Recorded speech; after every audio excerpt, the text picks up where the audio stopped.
அஸ்ஸலாமு அலைக்கும் வரஹ்மத்துல்லாஹி தஆலா வபரகாத்துஹு. பிஸ்மில்லாஹிர் ரஹ்மானிர் ரஹீம். அஸ்ஸூரு வல் மாவுல்லதி யபகா ஃபில் இனா பாதமா ஷரிப மின்ஹு இன்சானும் அவ் ஹைவானும். இன்றைய ஃபிக்ஹ் பாடத்தில் மனிதர்கள், ஜீவராசிகள் ஒரு பாத்திரத்தில் தண்ணீர் அருந்தியதற்கு பின்பு எந்த தண்ணீர் சுத்தம் அசுத்தம் என்ற சட்டத்திட்டங்கள் விவரிக்கப்படுகிறது. மனிதர்களோ அல்லது ஜீவராசிகளோ ஒரு பாத்திரத்தில் தண்ணீர் குடித்து மிச்சம் வைத்த தண்ணீருக்கு அரபியில் சூர் என்கிற வார்த்தையை பயன்படுத்துகிறார். இவள் மா உள்ளது எபகாஃபில் இனா, ஒரு தண்ணீர் பாத்திரத்தில் எஞ்சி இருக்கும் பாதமா ஷரிப மின்ஹு இன்சான், மனிதன் அந்த பாத்திரத்திலும் தண்ணீர் குடித்த பின்பு அவ ஹைவான் அல்லது ஏதாவது ஒரு பிராணி ஜீவராசி தண்ணீர் குடித்தது. பல நம்மிடத்தில் சுவால் கேட்கிறார்கள், வினா விடுக்கிறார்கள். வீடுகளில் பூனைகள் வளர்கின்றன, எலிகள் உலாவுகின்றன. இவைகளெல்லாம் தண்ணீரிலே வாய் வைத்ததற்கு பின்னாலே அந்த பாக்கி தண்ணீரை நாம் யூஸ் பண்ணலாமா? உது போன்ற விஷயங்களுக்கு பயன்படுத்தலாமா என்கிற சில கேள்விகள் எழுகின்றன. அந்த கேள்விகளுக்கான பதில்கள் பூனைகள், எலிகள் மட்டுமல்லாமல் அது அல்லாத வேறு சில ஜீவராசிகள், ஆடு மாடு ஒட்டகை போன்ற ஜீவராசிகள் தண்ணீரிலே வாய் வைத்து குடித்து பாக்கி தண்ணீர் இருந்தால் அந்த பாக்கி தண்ணீரை என்ன செய்யலாம் என்பது பற்றிய சட்டங்கள் இங்கே இடம்பெறுகின்றன. முதலாவதாக, மனிதன் குடித்து மிச்சம் வைத்த தண்ணீர் அது சுத்தமா அசுத்தமா என்றால் நிச்சயமாக அது சுத்தம், அதில் சிந்தித்தும் சந்தேகமில்லை. ஆனால் எந்த மனிதன் பாத்திரத்தில் வாய் வைத்து தண்ணீர் குடித்தானோ அந்த மனிதனுடைய நாவிலே நஜிஸ் இல்லாமல் இருக்க வேண்டும், அசுத்தம் இல்லாமல் இருக்க வேண்டும். நஜிசு வாயில இருந்து அவன் ஒரு பாத்திரத்தில் இருந்த தண்ணீரை அருந்தினான் என்றால் பாக்கி தண்ணீர் நஜிஸாக ஆகிவிடும். அந்த தண்ணீரை நாம் பயன்படுத்தக்கூடாது, குடிப்பதற்கோ மற்ற விஷயங்களுக்கோ நாம் பயன்படுத்தக்கூடாது. மொத்தத்தில் ஒரு மனிதன் குடித்து பாக்கி வைத்த தண்ணீர் சுத்தம்தான். ஒரு முஸ்லீமாக இருக்கலாம், காஃபிராக இருக்கலாம் என்கிற முறையில். காரணம், சில பேர் குடித்து விட்டு டம்ளரில் தண்ணீர் குடிப்பார்கள். நன்கு தெரிகிறது அவர் ஒரு குடிகாரர் என்று. இதனால் அவருடைய வாயில் என்னென்ன இருக்கும்? அந்த ஹம்ரு இருக்கும், மது இருக்கும். அது அசுத்தமான பொருள் தானே. அவர் குடித்து மிச்சம் வைத்த தண்ணீர் நமக்கு தெரிகிறது. அந்த தண்ணீரை நாம் ஒருபோதும் யூஸ் பண்ணவே கூடாது. இரண்டாவது விஷயம், இது நாம் தெரிந்து கொள்ள வேண்டிய ஒரு விஷயம் தான். என்றாவது ஒரு நாளைக்கு நாம் பயன்படுத்தி கொள்ள முடியும். ஃபர்ஸ், குதிரை. குதிரை ஒரு பாத்திரத்தில் தண்ணீர் குடித்து மிச்சம் வைத்த தண்ணீர் இருக்கிறதே, அது சுத்தம்தான். அதை பயன்படுத்துவதில் தவறு ஒன்றும் கிடையாது. பெரும்பாலும் குதிரைகளுடைய வாய் சுத்தமாகத்தான் இருக்கும். எப்போதுமே தம்முடைய நாவை வைத்து அது வாயை சுத்தப்படுத்தி கொண்டிருக்கும், பளிச்சென்று இருக்கும், தெளிவாக இருக்கும். இதெல்லாம் ஒரு ஆராய்ச்சி அடிப்படையிலே இமாமுகள் சட்டங்களை வகுத்தெடுத்திருக்கிறார்கள்.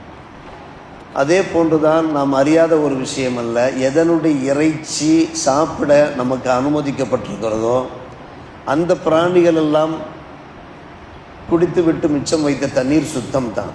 அந்த சுத்தமான தண்ணீரை நாம் பயன்படுத்தி கொள்ள முடியும். எதனுடைய இறைச்சிகள் நமக்கு அனுமதிக்கப்பட்டிருக்கிறது? நாம் ஆரம்பத்தில் உரைத்தது போன்ற ஆடு மாடு ஒட்டகை. ஆடு மாடு ஒட்டகை ஏதோ ஒரு பாத்திரத்தில் தண்ணீர் இருந்தது, குடித்தது, அதில் பாக்கி தண்ணீர் இருக்கிறது. அந்த தண்ணீரை நாம் பயன்படுத்த நமக்கு தடை ஏதும் கிடையாது. அதே போல்தான் அன்பு சகோதரர்களே, வீட்டில் வளர்கின்ற அந்த பூனைகள், சில வீடுகளிலே பூனைகள் வளர்க்கப்படுவது உண்டு. அது மிச்சம் வைத்த அந்த தண்ணீர் சுத்தமா என்றால் சுத்தம்தான், தாகிர் தான். அந்த வெள்ளம், அந்த தண்ணீர் இருக்கிறதே அது தாகிர் தான். என்றாலும் கூட அந்த தண்ணீரிலிருந்து ஒரு செய்வது மக்ரூ தன்சீஹ் என்று கூறுகிறார்கள். மோசமான மக்ரூ கிடையாது. இயன்ற மட்டும் நாம் அந்த தண்ணீரை ஒலி செய்யாமல் நாம் தவிர்த்து கொள்ள வேண்டும். எப்போது நமக்கு வேறு நல்ல தண்ணீர் இருக்கிற போது, மா முத்தலக் என்பார்கள், வேறு தண்ணீர் இருக்கிறது எனும்போது ஒரு பாத்திரத்தில் உள்ள தண்ணீரில் பூனை வாய் வைத்திருக்குமானால், அது குடித்திருக்குமானால் அந்த தண்ணீரை தவிர்த்து கொள்வது நல்லது. இன்னும் சொல்லப்போனால் அந்த பூனை வாயிலே நஜிசும் இல்லாமல் இருந்திருக்க வேண்டும். அது ஏதோ ஒரு எலியை சாப்பிட்டு விட்டு ஏதோ அசுத்தங்களை சாப்பிட்டு விட்டு வந்திருப்பது நமக்கு தெரியுமானால் அந்த தண்ணீரை சுத்தமாக நாம் பயன்படுத்தக்கூடாது. அப்படி இல்லை, வீட்டுக்குள் தான் அது உலாவி கொண்டிருக்கிறது, நாம் தருகின்ற அந்த உணவுகளைத்தான் அது புசித்து கொண்டிருக்கிறது என்கிற நிலைமையில் அது ஒரு பாத்திரத்தில் வாய் வைத்து தண்ணீர் குடித்திருந்தால் அந்த பாக்கி தண்ணீரை அருமை சகோதரர்களே, வேறு நல்ல தண்ணீர் பொதுவான தண்ணீர் இருக்கிற போது அதை பயன்படுத்துவது மக்ரூ தன்சீஹ் என்று நமக்கு விளக்கம் தருகிறார்கள். கிதாபுகளில் அதற்கான ஆதாரங்களை எல்லாம் குறிப்பிட்டிருக்கிறார்கள். ஆதாரங்கள் சொல்வதற்கு நேரம் கிடையாது. அதே போன்றுதான் அடுத்த விஷயமாக வீடுகளில் எலிகள் உலாவியவாறு இருக்கிறது. பக்கதா சூருல் ஹைவானது எஸ்குனு ஃபில் புயூர், வீடுகளிலேயே வசிக்கிறது. எவ்வளவுதான் அந்த எலிகளை நாம் அப்புறப்படுத்த நினைத்தோம் என்றாலும் எலி தொல்லைகள் வீடுகளில் இருக்கத்தான் செய்கின்றன. எனவே நமக்கு நன்கு தெரிகிறது, ஒரு பாத்திரத்தில் தண்ணீர் வைத்திருந்தோம், அதில் எலிகள் வாய் வைத்திருக்கிறது என்பது நமக்கு நன்கு தெரியுமானால் அந்த தண்ணீரையும் பயன்படுத்துவது மக்ரூஹாக இருக்கிறது. காரணம், எலிகள் கண்ணா பின்னா என்று எதை வேண்டுமானாலும் சாப்பிட்டிருக்கும். எனவே அதுபோன்ற அந்த தண்ணீரை நாம் பயன்படுத்துவதை தவிர்க்க வேண்டும்.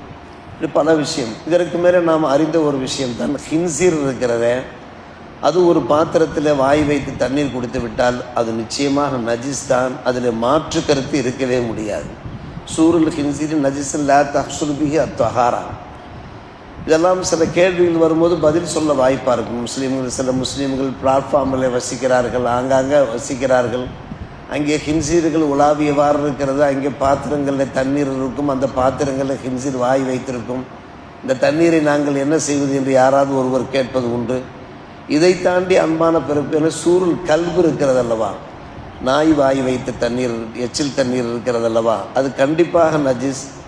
நிச்சயமாக நாம் அந்த தண்ணீரை பயன்படுத்தவே கூடாது. அதே போன்று காட்டு விலங்குகள், எப்போவாவது ஒரு முறை நாம் காட்டு பக்கம் செல்ல வாய்ப்பு இருக்கிறது. நாம் டூர்ஸ் சென்றிருப்போம், அங்கே விலங்கினங்கள் வசிக்கின்ற அந்த ஏரியாவுக்கு, அந்த பகுதிக்கு நாம் செல்லுகின்ற ஒரு வாய்ப்பு இருக்கிறது. நமக்கு தெரிகிறது, இங்கே சிங்கம் கரடி எல்லாம் இரவு நேரங்களில் உலாவும், ஓநாய் கூட உலாவும். எனவே அவைகளெல்லாம் பாத்திரங்களில் வாய் வைத்திருக்கும் என்பது நன்கு தெரியுமானால் அந்த தண்ணீரும் அசுத்தம்தான். அந்த தண்ணீரை யூஸ் பண்ணக்கூடாது. காரணம், நாம் இதையெல்லாம் ஏன் கூறுகிறோம், இதெல்லாம் இப்போது நாம் நடைமுறையிலே பார்க்காவிட்டாலும் கூட எல்லா பிரச்சனைகளுக்கும் நம்முடைய ஃபிக்ஹ் கிரந்தங்களிலே தீர்வுகள் இருக்கிறது, சட்டங்கள் இருக்கிறது என்பதை தெரிந்து கொள்ளத்தான். கடைசியாக சொல்லுகிறார்கள், எந்தெந்த பிராணிகள் அதனுடைய இறைச்சி சுத்தமாக இருக்கிறதோ, இறைச்சி நாம் சாப்பிட புசிக்க நமக்கு அனுமதி வழங்கப்பட்டிருக்கிறதோ, அதனுடைய வியர்வையும் சுத்தம்தான். அதிலிருந்து உற்பத்தியாகிற வியர்வை இருக்கிறது அல்லவா, ஹைவானது சூருகுத்தாயிரம் இருப்பூத்தாகிர், அது சுத்தம்தான். உதாரணமாக நாம் ஒரு ஆட்டை வாங்கி வருகிறோம். சில பேர், சில முஸ்லீம் பெருமக்கள் அந்த ஆட்டை தோல்லையே போட்டு கொண்டு வருவது உண்டு.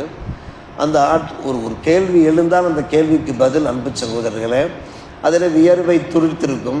அந்த வியர்வை நம்முடைய உடம்பில் பட்டால் அதன் காரணமாக நம்முடைய உடம்பு அசுத்தமாக ஆகிவிடாது. சில சமயங்கள் நம்மிடத்தில் கேள்விகள் கேட்பார்கள், சில விஷயங்களுக்கெல்லாம் கேள்விகள் கேட்பார்கள். அசுத்தமாகி விடுவோமா, நாம் குளிக்க வேண்டுமா, நாம் உழுவெடுக்க வேண்டுமா என்றெல்லாம் கேட்பார்கள் அல்லவா. எல்லாவற்றுக்கும் பதில் அன்பான பெரும். அதே சமயத்தில் சில ஹைவான்கள் இருக்கின்றன, அதனுடைய எச்சில் வாட்டர் இருக்கிறதே அது அசுத்தமாக இருக்கும்போது அதனுடைய வியர்வை அசுத்தம்தான். எந்த ஹைவான்கள் ஹலாலாக இருக்கிறதோ, புசிக்க அனுமதிக்கப்பட்டிருக்கிறதோ, அந்த ஹைவான்கள், அந்த பிராணிகள் இருக்கின்றனவே, அதனுடைய அந்த வியர்வை இருக்கிறதே அது சுத்தம். அதே சமயத்தில் எந்த ஹைவான்கள் அதனுடைய இறைச்சி புசிக்கக்கூடாது என்று தடை செய்யப்பட்டிருக்கிறதோ அதனுடைய வியர்வை இருக்கிறதே நஜிஸாக இருக்கிறது என்று பல சட்டத்திட்டங்களை இன்றைக்கு ஃபிக்ஹ் பாடத்திலே நமக்கு எடுத்துரைத்திருக்கிறார்கள். குறிப்பாக நாம் இப்போது நடைமுறையில் தெரிந்து கொள்கிற ஒரு விஷயம், வீட்டிலே உலாவுகின்ற அந்த பூனைகள் மற்றும் அந்த எலிகள், அது அல்லாமல் ஆடு மாடு ஒட்டகை இவைகள் பாத்திரத்தில் வாய் வைத்து தண்ணீர் குடித்து விட்டால் அந்த தண்ணீருடைய சட்டங்கள் என்ன என்பதை இப்போது நம்முடைய நடைமுறைக்கு தேவையான அந்த முக்கியமான விஷயங்களை நாம் தெரிந்து கொள்ள முடிகிறது. எனவே நாம் இது போன்ற விஷயங்களும் கவனமாக எச்சரிக்கையாக இருக்க வேண்டியிருக்கிறது. அதாவது எது மக்ரூஹு, எது ஹராம் என்பது, எது நஜிஸ், எது தாஹிர், எது சுத்தம் என்பதெல்லாம் தெரிந்து நாம் செயல்படுகிற போதுதான் நம்முடைய மனசுக்கு ஒரு திருப்தி உண்டாம் என்கிற முறையில் இந்த பாடத்தையும் நாம் கவனத்தில் கொள்வோம். வல்ல அல்லாஹ் நம் எல்லோருக்கும் நல்லொரு புரிவானாக. வாஹிர் தாவானா அல்ஹம்துலில்லாஹி ரப்பில் ஆலமீன்.